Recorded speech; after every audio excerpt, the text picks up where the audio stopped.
It was a cold, moonless night when John decided to drive along an isolated stretch of highway, away from the bustling city. The air was thick with silence, broken only by the hum of his tires against the empty asphalt. Hours of driving had blurred together, the endless road stretching ahead into the dark nothingness. As he neared a sharp bend in the road, John noticed a lone figure on the side of the highway. A man, standing still in the darkness, his thumb raised, signaling for a ride. It was the middle of nowhere, no lights, no cars, just him and the open road. John instinctively felt his stomach tighten. Hitchhikers, especially out here, were often more trouble than they were worth. But this one was different. Something about his posture, the weariness in his stance, made John pause.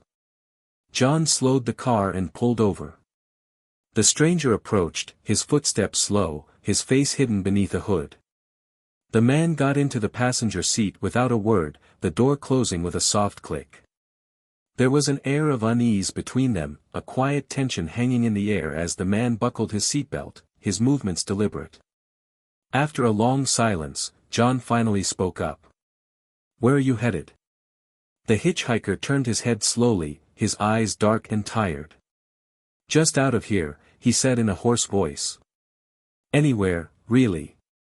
John nodded and focused back on the road, trying to push the feeling of dread away. The silence grew thicker, uncomfortable.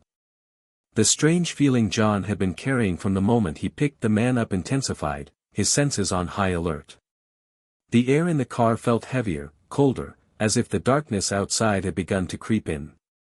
"Been on the road long?" John asked, trying to shake the feeling. "A while," the hitchhiker replied quietly, not looking at him. "Longer than I should have." John glanced over at him. The man's face was pale, his eyes sunken deep.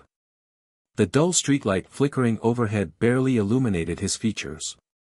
Something about him seemed off. As the minutes passed, John couldn't shake the unsettling feeling gnawing at him.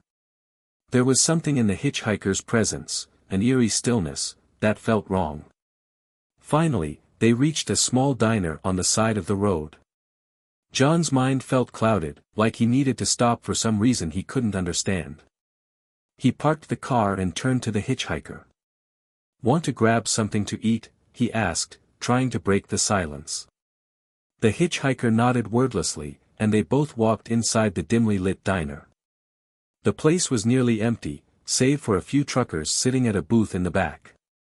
As they sat down, the sense of unease didn't fade. The man sat across from John but barely touched his coffee, his eyes always drifting toward the door. John could feel something he couldn't quite place. He felt watched, though there was no one else around.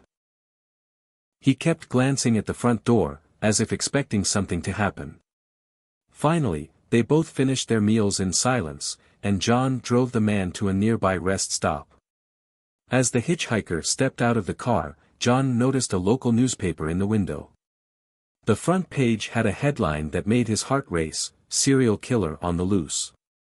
John's eyes widened in shock as he recognized the man in the photo, the same tired eyes, the same scruffy beard. He couldn't believe it. Later, when police caught the man, they asked why he hadn't harmed John.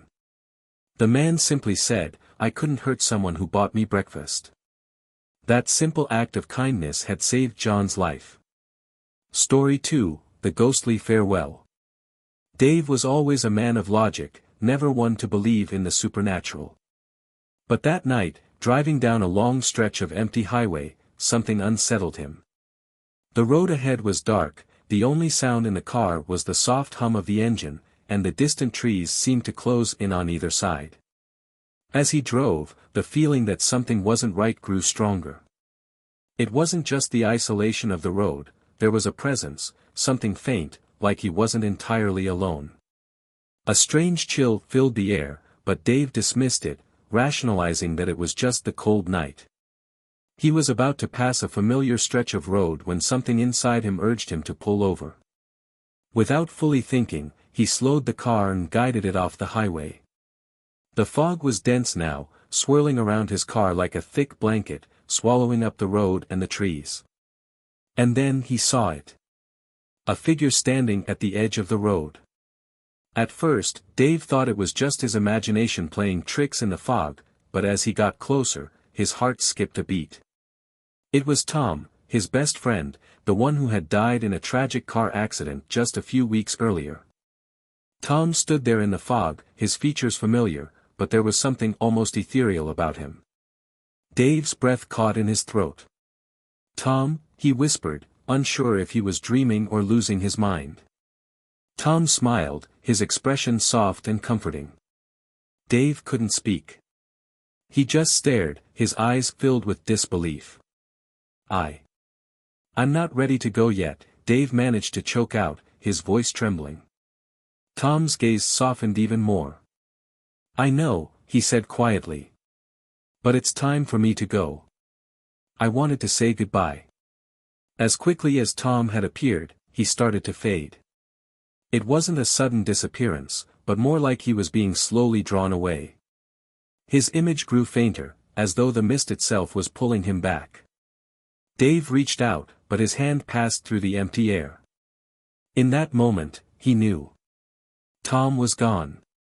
The next day, Dave learned that a fatal crash had occurred at the very spot where he had seen Tom. It wasn't just coincidence. He had been given one final chance to say goodbye. Story 3, The Vanishing Car. One quiet afternoon, Sarah was driving back from a business trip when her car broke down on a lonely stretch of highway. The wind was picking up, and the sky was turning a pale gray, indicating an incoming storm.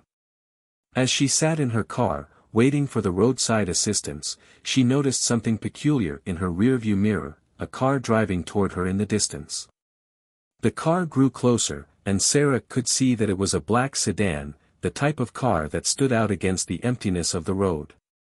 The car slowed as it approached, and just when Sarah thought it was going to pass by, the car came to a sudden stop right behind her. She looked in her rearview mirror again, but this time there was no sign of the vehicle. Perplexed, Sarah turned to look out of her side mirror, but the road was empty. The car that had been behind her had vanished into thin air. Her heart raced, her palms clammy as she tried to understand what had just happened. Could she have imagined it? Was it the wind playing tricks? The storm began to pick up, rain starting to pour. After several minutes, the roadside assistance arrived, but the entire time, Sarah couldn't shake the feeling of being watched. The strange black sedan never reappeared, and she would never forget that eerie moment, wondering whether the car had been a figment of her imagination or something far more sinister.